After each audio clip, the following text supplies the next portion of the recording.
Sinong nagsabi sa'yo, Natalia? Tinawagan ako ni Alex. Nagpapasundo siya kasi hindi siya makapag-drive. Ganon kalala? Anong nangyari? Hindi ko alam pero sa tingin ko malala yung lagay niya. Si Fernando Jose. Mukhang malala rin ang lagay niya ngayon. Pareho ba naman silang pa-ospital? Pero bakit ba sila nagsuntukan? Natalia, hindi ko maintindihan. Tinataya nilang buhay nila para sa'yo. Grabe, pinag-aagawan ka nila. Dalawang gwapo nag-aaway para sa'yo. O siya, aalis na ako at naghihintay si Alex. Sandali lang, sasama ako sa'yo. Si Abril nga pala. Fiancé siya ni Beto Celina.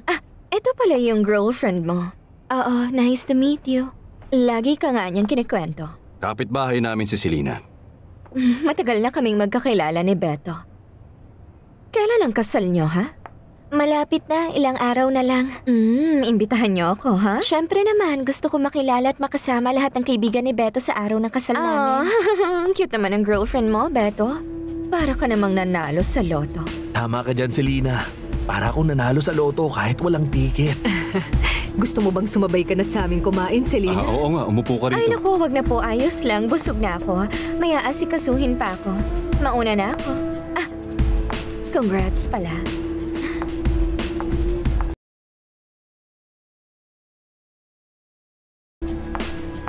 Ang ganda naman ni Celina. Hindi ka rin naman papahuli, mahal ko. O siya, baka lumamig na ang pagkain. Oo, tara na.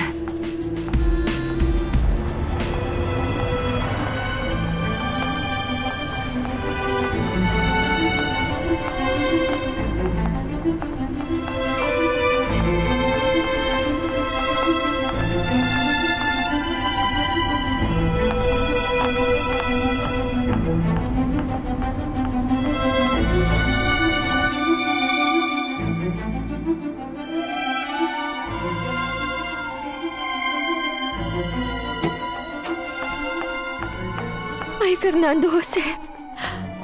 Ano ba kasi nangyari sa'yo? Wala to, Fedra. Huwag mo nang palakihin pa. Diyos ko naman, kamay mo pa ang napuruhan. Yan ang pinakadapat mong alagaan. May tinamaan kasing matigas. Yun lang naman. Masakit ba rito? Hindi, senyorita. Kasing tigas kaya ng pader tong mukha ko. Tapos napakalambot pa nung kamao nung taong sumapak sa akin. Wag. Tama na. Kumalma ka. Pakiusap naman. Tumigil ka na, ha? Umupo ka na dyan. Sige na, upo na.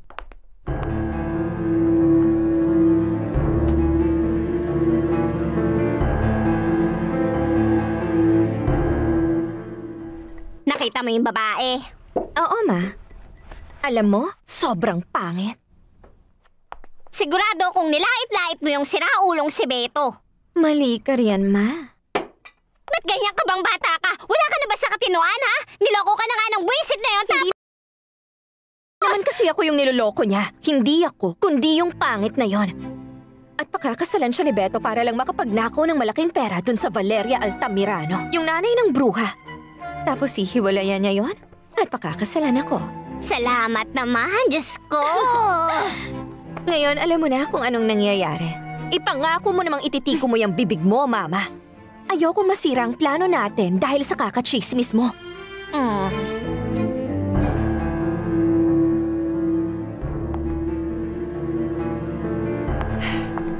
Kumusta ka, Alex?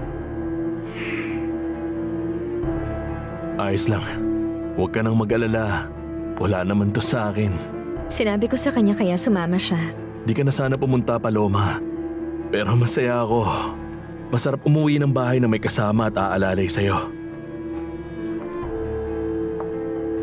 Alam mo ba, kamukhang-kamukha mo si... Oo, alam ko na yan. Sinabi na sa akin.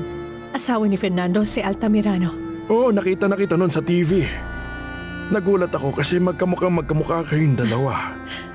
Doktor, kamusta po si Alex? May maliit na sugat yung noo niya at na-dislocate yung paa niya kaya hindi siya makakapagmaneho. Nagtaksi na lang kami para ako nang magmamaneho, Alex. Pwede na ba akong umalis, Doc? Oo, pwede naman ha. Ito, reseta mo. Nilista ko na yung mga gamot na iinumin mo.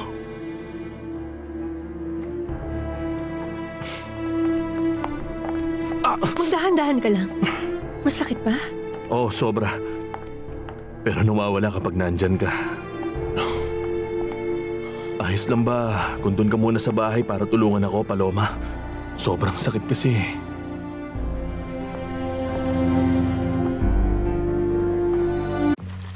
How I grew the family business myself using only... Maliit na sugat yung noo niya at na-dislocate yung paa niya kaya hindi siya makakapagmaneho. Nag-taxi na lang kami para ako nang magmamaneho, Alex. Pwede na ba akong umalis, Doc? Oo, pwede naman ha. Ito, reseta mo. Nilista ko na yung mga gamot na iinumin mo.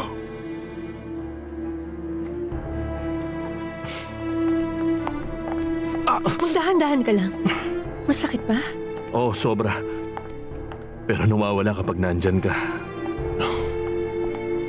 Ayos lang ba kung doon ka muna sa bahay para tulungan ako, Paloma? Sobrang sakit kasi.